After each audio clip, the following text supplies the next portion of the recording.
Hi, welcome to episode 11. So, this will be a multi part series. We're going to be talking about networking. And today, to be exact, networking events. So, I've had people from business owners to just startups or people thinking about starting up their business and say, hey, how do I network?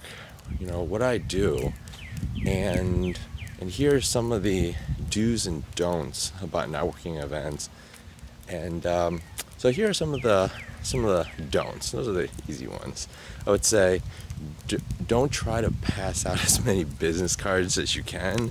I've seen uh, those individuals. It just doesn't work. Just it's not a race. Just pass as many like 50 or 100 or 1,000 business cards at an event.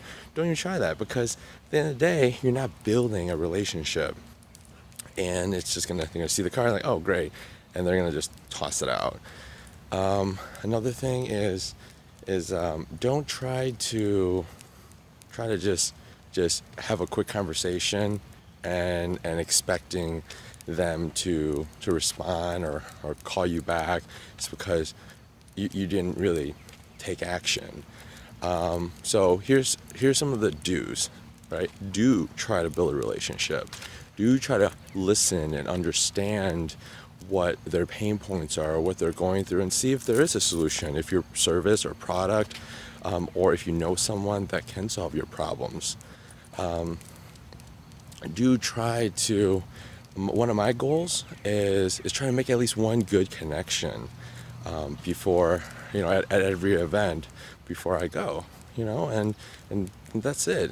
Just building that good relationship and asking for maybe a cup of coffee or lunch, and just to get to know them a little bit more and their business. So here are some of the do's and don'ts. I would love to hear, what you do and some of your do's and don'ts when you go to a networking event down below. Thanks. Bye.